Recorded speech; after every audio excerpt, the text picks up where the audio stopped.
So today we are going to discuss adrenal gland. Adrenal gland.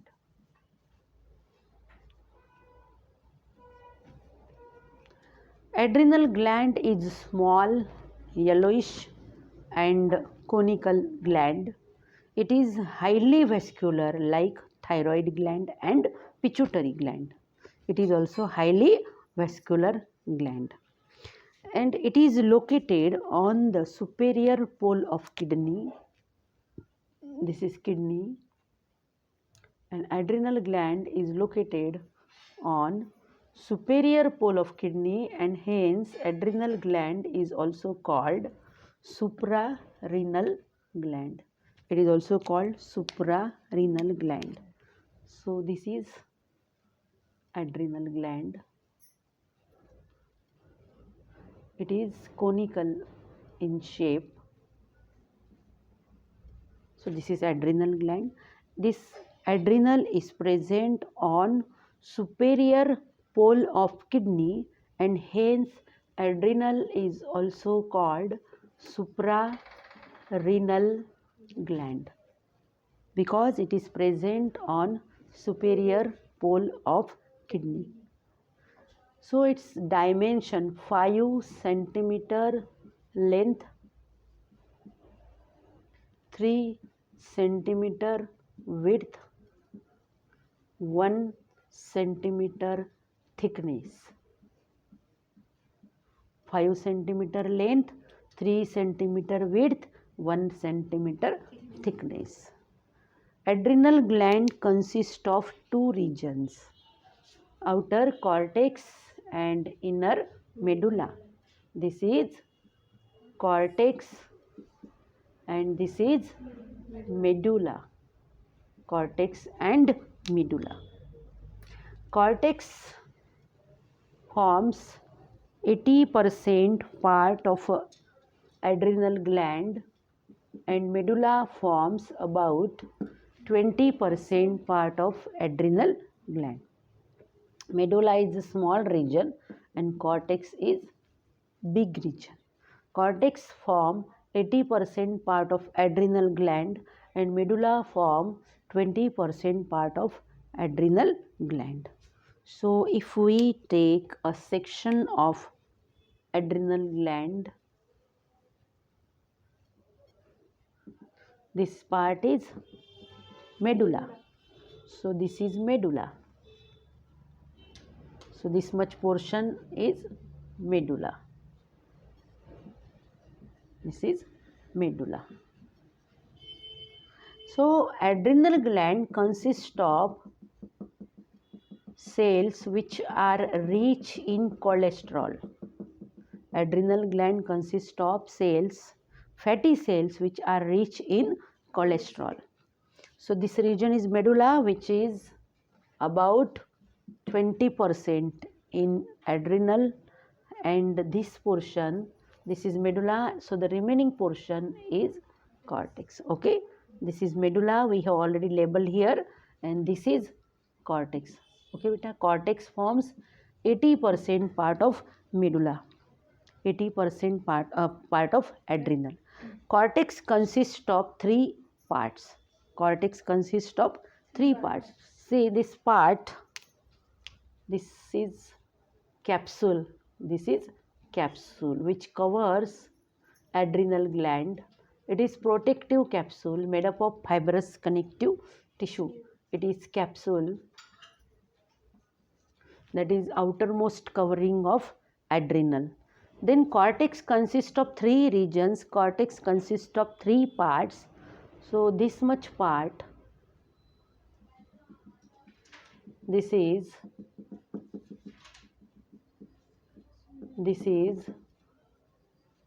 zona glomerulosa. Zona glomerulosa. Zona glomerulosa is 15% in cortex. Zona glomerulosa. Then middle one is thick. This much is zona fasciculata. Zona fasciculata is about 50% in cortex. It is zona glomerulosa is thin. Zona glomerulosa is thin. Zona fasciculata is thick, and zona reticularis. Zona fasciculata consists of such type of cords of cells, polyhedral cells, cords of cells, and this is zona reticularis. This is zona reticularis. It is zona reticularis. So this portion is zona reticularis. Okay. Zona reticularis is about 7% in cortex. Any difficulty? So adrenal gland consists of two parts: inner medulla, outer cortex. Cortex forms 80% part of adrenal gland. Medulla form 20% part of adrenal gland. Cortex consists of three parts. This is outermost part of cortex is zona glomerulosa. It forms about 15% of cortex. Middle one is thick, zona fasciculata. It forms 50% of cortex. Innermost is zona reticularis. It forms 7% of cortex, and it is thin. Okay. Then hormones of cortex.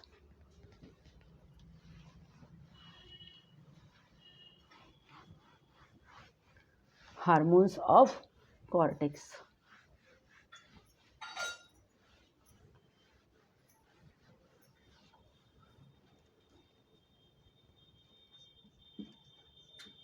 Adrenal gland consists of two parts: cortex and medulla. Cortex and medulla. Cortex consists of three regions or three parts: zona glomerulosa, zona fasciculata, and zona reticularis. Zona glomerulosa secretes hormone called mineralocorticoids.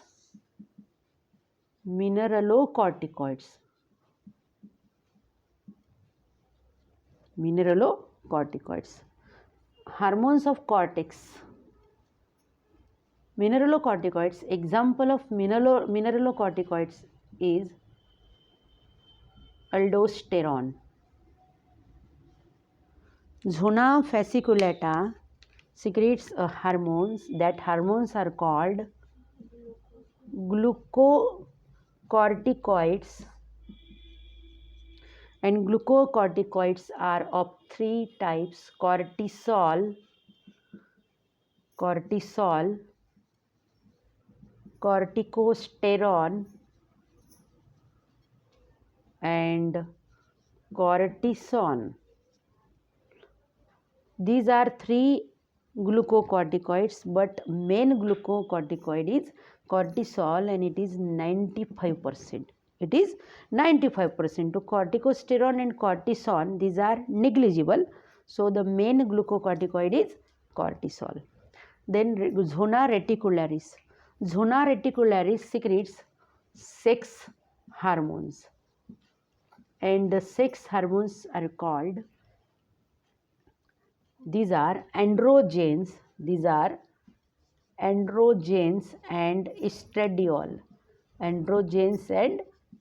estradiol. Okay. Medulla is the inner part of adrenal gland, and medulla secretes two hormones, that is adrenaline or epinephrine,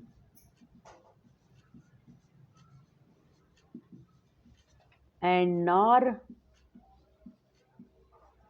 noradrenaline or norepinephrine. Noradrenaline or norepinephrine. Okay. So these are hormones of cortex and medulla, means all these are hormones of adrenal gland. तो हमने ये chart बनाया है. इस chart में मैंने आपको बताया है कि कौन सा रीजन कौन सा हार्मोन सीक्रेट करता है. अब हम इसमें से एक एक हार्मोन को डिस्कस करेंगे. सबसे पहले हम ज़ोना ग्लोमेरुलोसा से स्टार्ट करते हैं.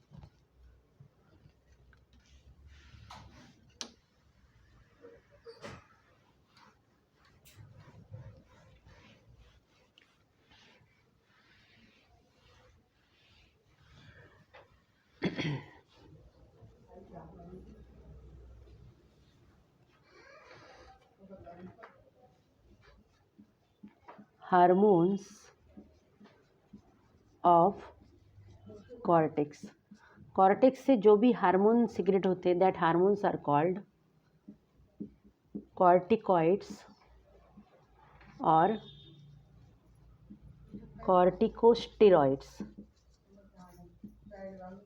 कॉर्टिकॉइड्स और कॉर्टिकोस्टेरॉइड. कॉर्टिकॉइड्स और कॉर्टिकोस्टेरॉइड क्या बोला जाता है कॉर्टेक्स के हार्मोन को? कॉर्टिकॉइड्स और कॉर्टिकोस्टेरॉइड. कॉर्टेक्स से नियर अबाउट 20, कॉर्टेक्स जो होता है एड्रिनल ग्लैंड का, नियर अबाउट 20 स्टेरॉइड्स को सीक्रेट करता है, लेकिन उसमें से कुछ गिने चुने ही स्टेरॉइड्स हार्मोन्स का काम करते हैं. Near about 20 steroids are secreted by cortex, but few work as hormone. Few of them work as hormone. So all the hormones of cortex are steroid in nature. All the hormones of cortex are steroid in nature. सभी hormone जो cortex से release होते हैं वो सब hormone कैसे? Steroid है, steroid in nature. तो कॉर्टेक्स के हार्मोन हम अभी लेंगे. सबसे पहले कौन सा पार्ट है? Zona glomerulosa. Zona glomerulosa. Zona glomerulosa released mineralocorticoids. Mineralocorticoids. Mineralocorticoids. Mineralocorticoids regulate. Mineralocorticoids regulates sodium and potassium ion, yes, concentration. Sodium and potassium ion concentration. Then regulates salt water balance. Regulates salt water balance. Main mineralocorticoid is aldosterone. Aldosterone. Aldosterone is main mineralocorticoid. Main mineralocorticoid. Aldosterone is also called salt retaining hormone. It is also called salt retaining hormone. It is also called salt retaining hormone. Aldosterone also regulate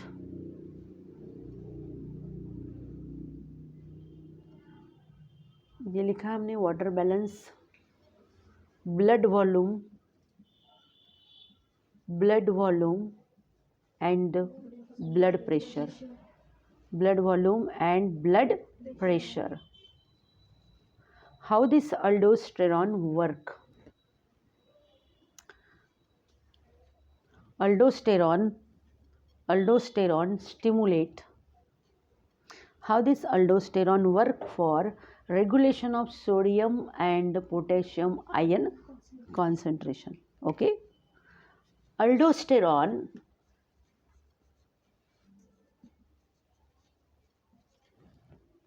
aldosterone promotes absorption of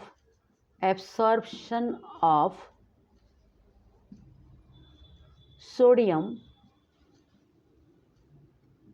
from kidney. Absorption of sodium from kidney means aldosterone increases sodium level in blood. Okay, it is responsible for increase of sodium level in blood. It also promotes release of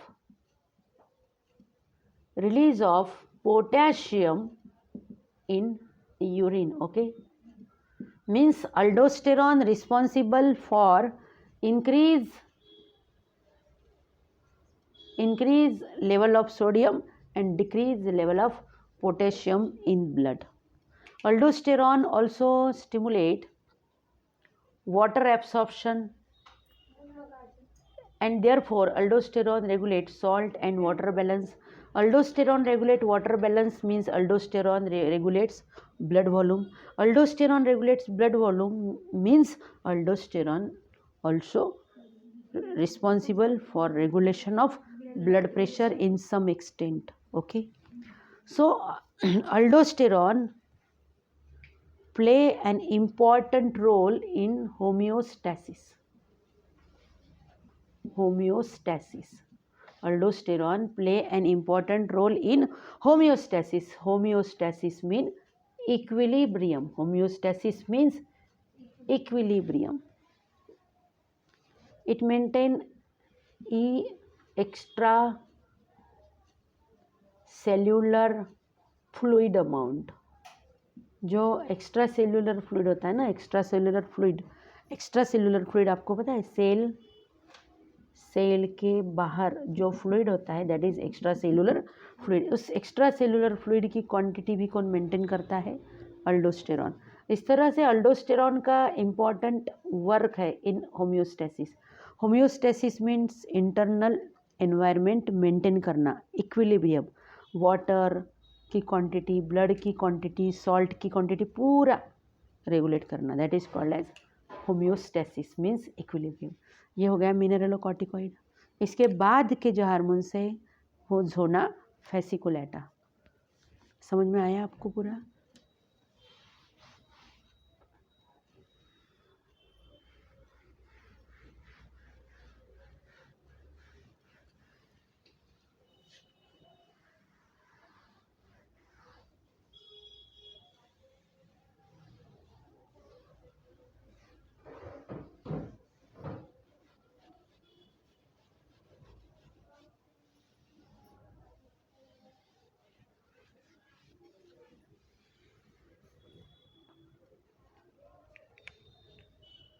झोना fasciculata ठीक है, ठीक झोना fasciculata.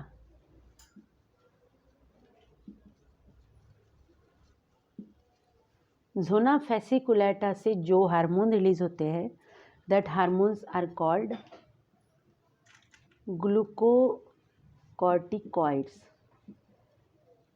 Glucocorticoids cortisol, ये main glucocorticoid है. इसका कितना percentage होता है? 95%. इसके बाद दूसरा है cortisone and corticosterone. Cortisol, cortisone and corticosterone, ये तीनों भी क्या है बेटा? Glucocorticoids. These are glucocorticoids. Glucocorticoids में इंपॉर्टेंट ग्लूकोकॉर्टिकॉइड कौन सा है? तो कॉर्टिसोल. ग्लूकोकॉर्टिकॉइड का काम क्या है? Glucocorticoid play an important role in carbohydrate, protein and the lipid metabolism. Okay, play an important role in carbohydrate, protein and lipid metabolism. This glucocorticoid stimulate gluconeogenesis, gluconeogenesis, proteolysis and lipolysis. Glucocorticoid कौन से processes को stimulates करता है? Gluconeogenesis, proteolysis and lipolysis and glycogenolysis. एक एक देखेंगे। Gluconeogenesis का मतलब होता है फॉर्मेशन ऑफ ग्लूकोज। देखिए, ग्लूकोनियोजेनेसिस मतलब formation of glucose from non glucose molecules, formation of glucose from non-glucose molecules, that is formation of glucose from amino acid. Gluconeogenesis means formation of glucose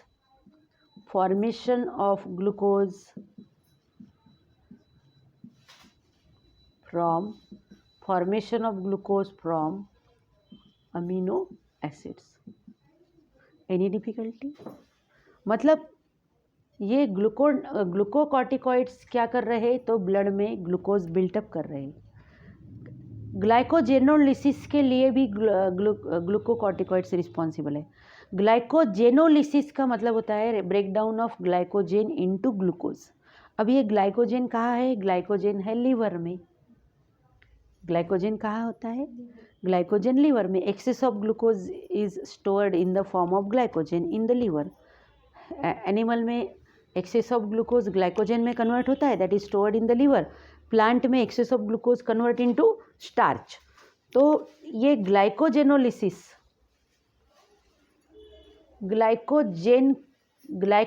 का conversion glucose में करने के लिए responsible है glucocorticoid hormone. breakdown of glycogen into glucose takes place in liver by these hormones, glucocorticoids. मतलब in this way that hormone is responsible for increase in blood glucose level. Increase in blood glucose level किसके लिए responsible है? Increase in blood glucose level. इसी के साथ साथ ये hormone के और कुछ रोल है जो हम अभी डिस्कस करेंगे।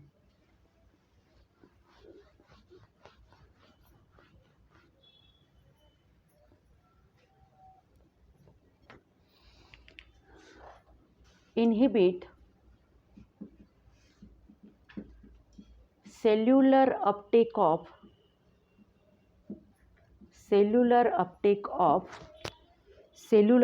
of amino acids.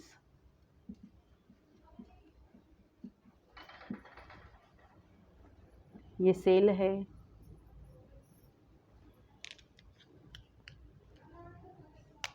ये ब्लड है,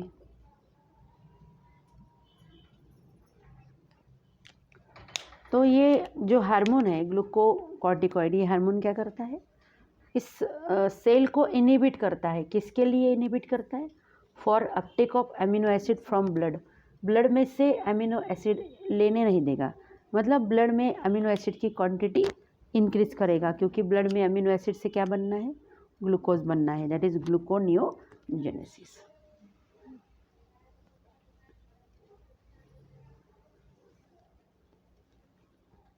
इसके बाद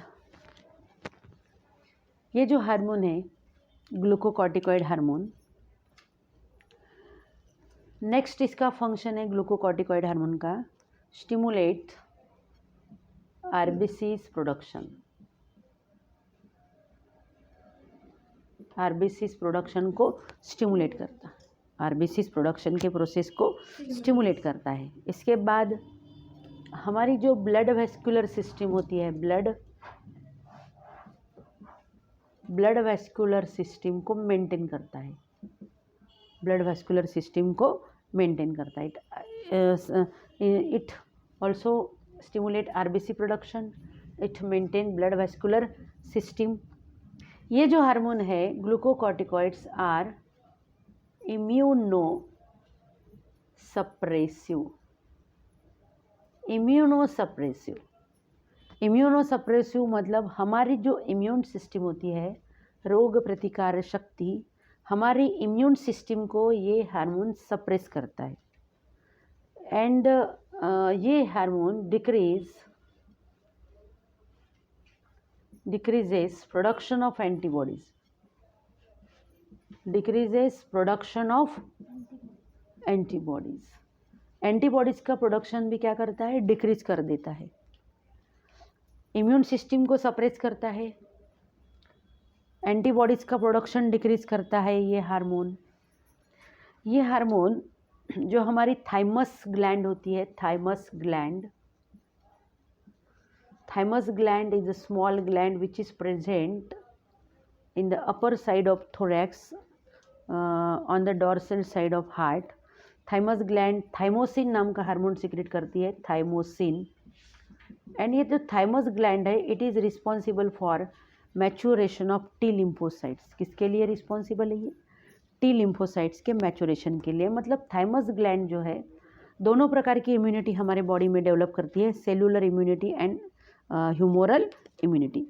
थाइमस ग्लैंड का जो थाइमोसिन हार्मोन है दैट इज़ ये स्टिमुलेट करता है एंटीबॉडीज़ के प्रोडक्शन को। तो देखिए ये जो हार्मोन है ना ग्लूकोकॉर्टिकॉइड, थाइमस ग्लैंड को एट्रोफाइड कर सकता है। क्या कर सकता है ये, थाइमस ग्लैंड को एट्रोफाइड। एट्रोफाइड मतलब डिजनरेशन, एट्रोफाइड मतलब डिजनरेशन। वैसे भी थाइमस ग्लैंड डिजनरेटिव होती है आफ्टर सम एज। तो ये हार्मोन जो है इम्यूनोसप्रेसिव है, decrease the production of antibodies. इसीलिए इस हार्मोन का यूज़ होता है in the treatment of allergies, in the treatment of allergies.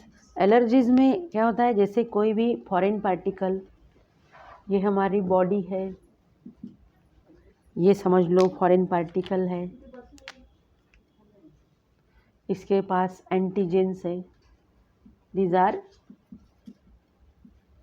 Antigens. जब भी फॉरेन पार्टिकल हमारे बॉडी में एंटर होगा, हमारे बॉडी में इसके अगेंस्ट क्या बनेगी, यस एंटीबॉडी बनेगी, एंटीबॉडीज़। और ये जो एंटीबॉडीज़ है इस फॉरेन पार्टिकल को क्या करेगी, डिस्ट्रॉय करेगी। तो कभी कभी क्या होता है कि हमारे बॉडी में जब कोई फॉरेन पार्टिकल एंटर होता है तो उस फॉरेन पार्टिकल को डिस्ट्रॉय करने के लिए हमारे बॉडी में एक्सेस ऑफ एंटीबॉडीज़ बन जाती है। और कभी कभी किसी भी चीज़ से एलर्जी होने लगती है। मतलब कोई भी फॉरेन पार्टिकल बॉडी में एंटर हुआ तो एंटीबॉडीज़ प्रोड्यूस होती है, तो इसलिए दैट इज़ एलर्जी। तो ये एंटीबॉडीज़ का प्रोडक्शन सप्रेस करने के लिए इस हार्मोन की ट्रीटमेंट दी जाती है। So this hormone is use in the treatment, use for the treatment of allergies. और एक इसका बड़ा इम्पॉर्टेंट काम है, जब किसी भी पेशेंट का कोई भी ऑर्गन फेल हो जाता है, जैसे अभी किडनी फेल हो गई तो उसे किडनी ट्रांसप्लांट करनी पड़ेगी। जैसे ये पर्सन है, समझ लीजिए आपको, ये पर्सन है, इसमें किडनी फेल्यूर हो गई, किडनी फेल हो गई। ये हेल्दी पर्सन है,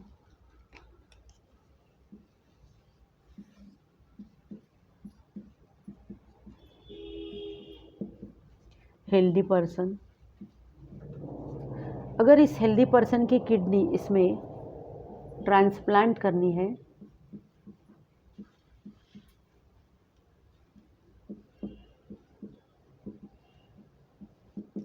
तो इस पर्सन की किडनी इस पर्सन के लिए फॉरेन बॉडी होगी। समझ में आया आपको? इसकी किडनी जो है इसके लिए फॉरेन बॉडी नहीं, लेकिन इसके लिए क्या है, वो फॉरेन बॉडी है।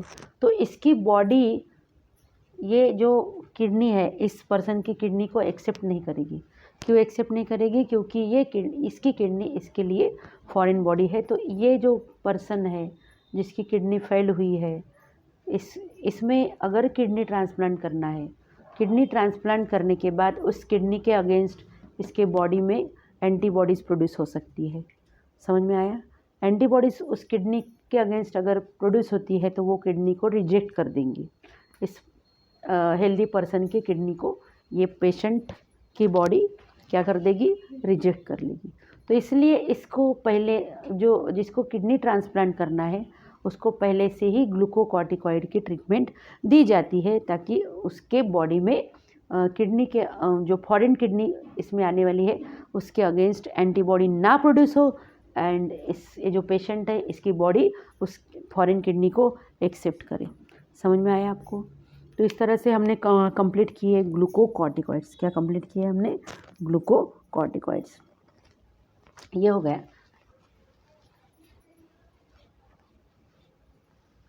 ग्लूकोकॉर्टिकॉइड का और एक फंक्शन है, it prepares the body to face natural emergencies. इसके बाद तीसरा जो लेयर है that is zona reticularis.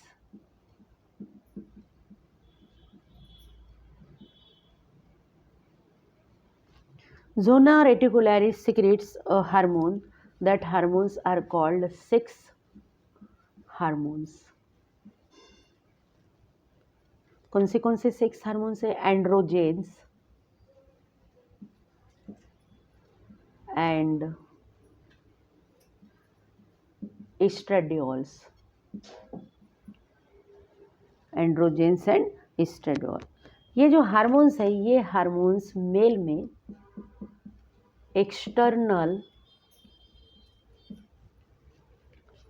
Sexual या फिर एक्सटर्नल सेक्सुअल कैरेक्टर्स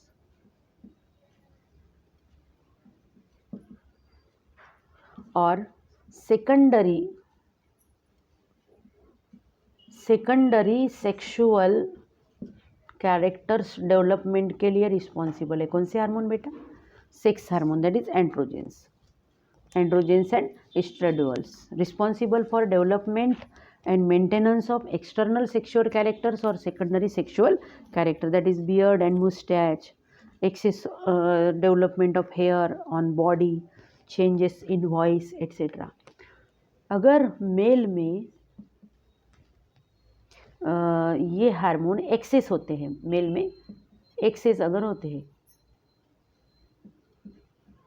कौन से हार्मोन एक्सेस होंगे मेल में? ये सेक्स हार्मोन्स। तो मेल में जो कंडीशन होगी that condition is called gynaecomastia. क्या बोलेंगे हम इसे? गायनेकोमेस्टिया। जो गायनेकोमेस्टिया है इसमें फीमेल के कैरेक्टर मेल में डेवलप होंगे, जैसे एनलार्जमेंट ऑफ ब्रेस्ट,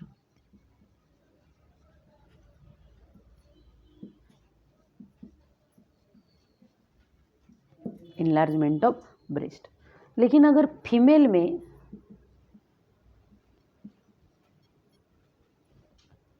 में ये हार्मोन्स एक्सेस होंगे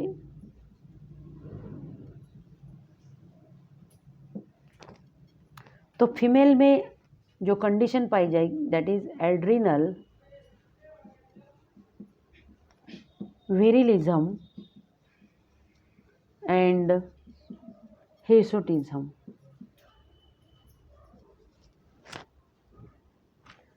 फीमेल में एक्सेस अगर होता है, ये सेक्स हार्मोन अगर एक्सेस होते हैं एस्ट्रेडियोल एंड एंड्रोजेंस, तो फीमेल में कौन सी कंडीशन आएगी? Adrenal virilism and hirsutism. इसमें क्या होंगे? इसमें excess growth of facial hairs. Female के फेस पर एक्सेस हेयर्स ग्रो हो जाएंगे, जैसे बियर्ड एंड मुस्टैच मेल में रहती तो वो फीमेल में थोड़ी थोड़ी डेवलप होंगी, क्योंकि फीमेल में ये मेल हार्मोन ज़्यादा हो गए। मेल में ये फीमेल हार्मोन ज़्यादा हो गए तो इनमें फीमेल के कैरेक्टर डेवलप होंगे, that is gynaecomastia, enlargement of breast. Okay, next है हार्मोन्स ऑफ मेडुला। कॉर्टेक्स के हो गए, मेडुला के हार्मोन्स, 2 हार्मोन्स है मेडुला के।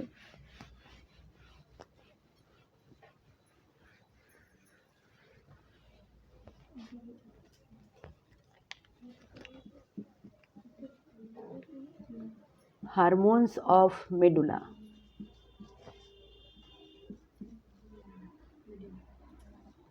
मेडुला के जो हार्मोन्स हैं, that hormones are called कैटेकोलमीन्स।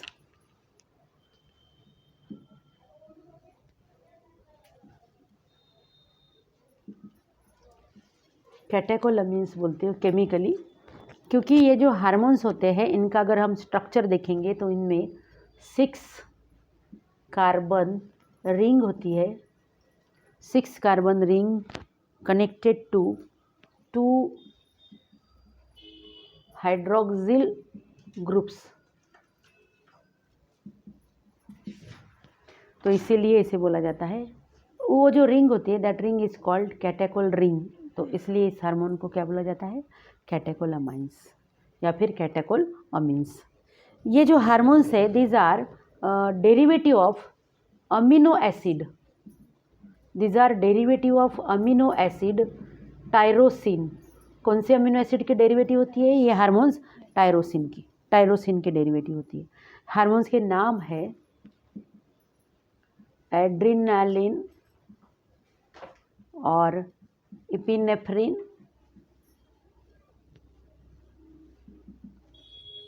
And nor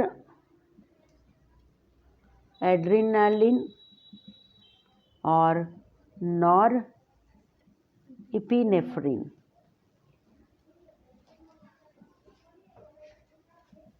इन्हें इमरजेंसी हार्मोन बोला जाता है।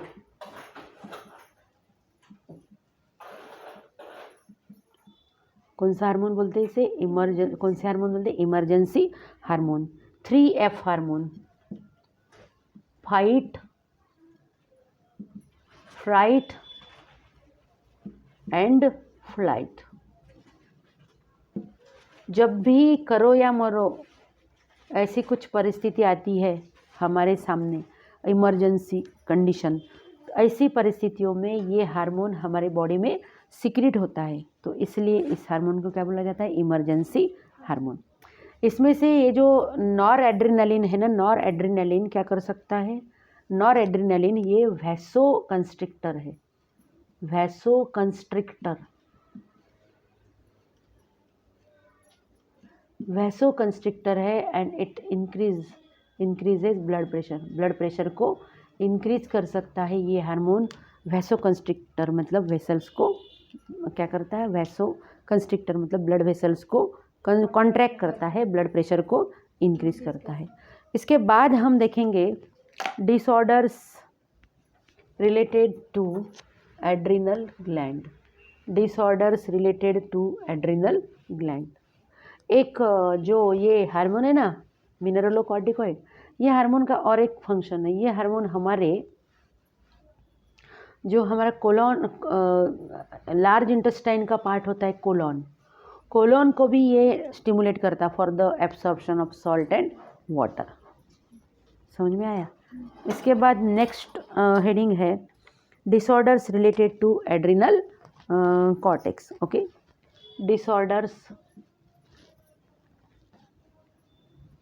disorders related to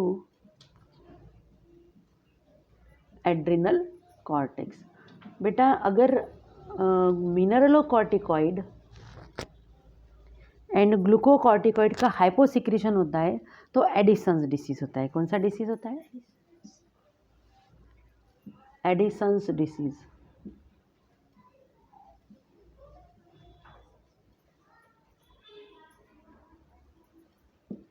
Edison's disease, देखिए एडिसन्स डिसीज है ना। एडिसन्स डिसीज कब होता है, एडिसन्स डिसीज होता है due to hyposecretion of mineralocorticoid, hyposecretion of mineralocorticoids and glucocorticoids, mineralocorticoids and glucocorticoids. Mineralocorticoids and glucocorticoids का अगर हाइपोसिक्रेशन होता है तो उससे जो डिसीज़ होता है that disease called Edison's disease. Edison's disease के सिम्टम्स है लो ग्लूकोज लेवल इन ब्लड में ग्लूकोज की लेवल कम होगी क्योंकि ग्लूकोकॉर्टिकॉइड ब्लड ग्लूकोज लेवल को इंक्रीज करता है। जब ग्लूकोकॉर्टिकॉइड का हाइपोसिक्रेशन हो गया तो ब्लड ग्लूकोज लेवल कम होगी।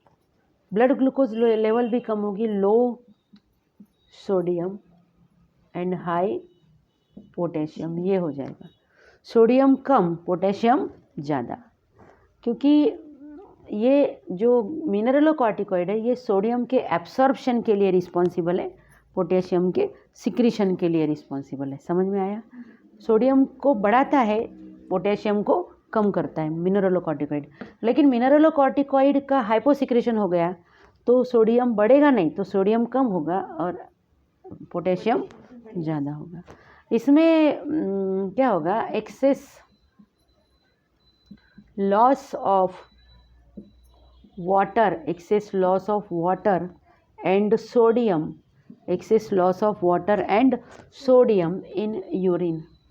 यूरिन में एक्सेस वाटर लॉस होगा एंड एक्सेस सोडियम लॉस होगा, इसीलिए वाटर की क्वांटिटी कम होगी एंड सोडियम की क्वांटिटी भी कम होगी ब्लड में। इसमें low blood volume, blood volume कम होगी। इसके साथ साथ इसमें vomiting, nausea and diarrhoea, weight loss,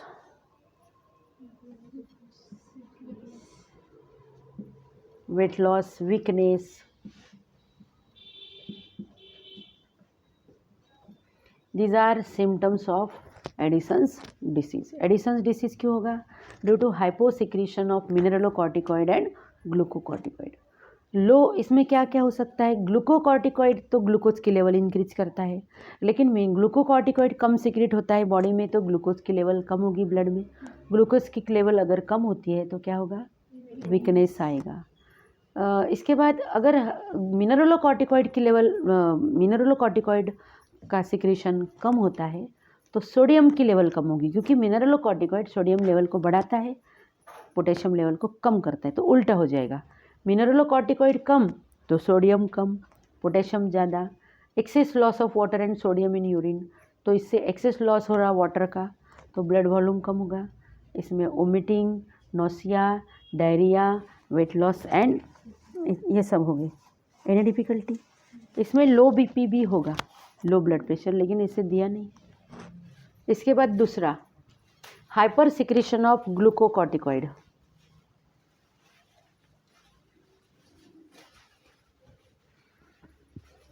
Cushing disease, hyposecretion हो गया, hyper secretion.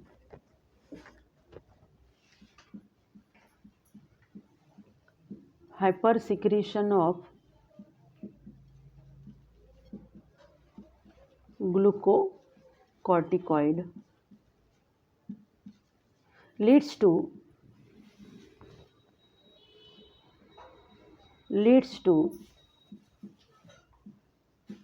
Cushing disease.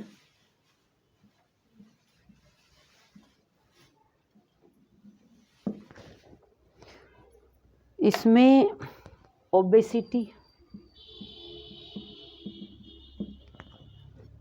Obesity के बाद हाई ब्लड प्रेशर,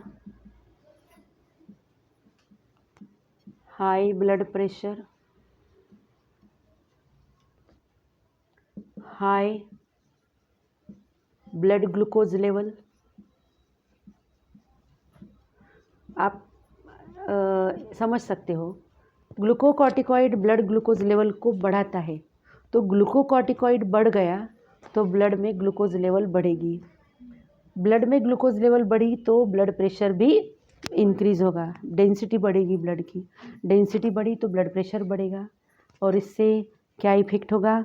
ओबेसिटी मतलब वेट गेन होगा, समझ में आया। इसके बाद इसमें excretion of glucose in blood, in urine, sorry, high sodium. इसमें सोडियम लेवल बढ़ेगी ब्लड में, ग्लूकोज लेवल अगर ब्लड में बढ़ती है तो ग्लूकोज यूरिन में पाया जाएगा, ग्लूकोज यूरिन में एक्सक्रीट होगा। मसल वेस्टिंग होगी, इसमें मसल वेस्टिंग हो सकते हैं, wasting of limb muscles, wasting of limb muscles, पैर के मसल्स क्या होंगे, वेस्टिंग होंगे, वेस्टिंग ऑफ लिम्ब मसल्स। तो इस तरह से आज हमने पूरी एड्रिनल ग्लैंड जो है, कॉर्टेक्स, मेडुला एंड इससे रिलेटेड जो भी डिसऑर्डर्स है, हमने सब कंप्लीट कर दिया।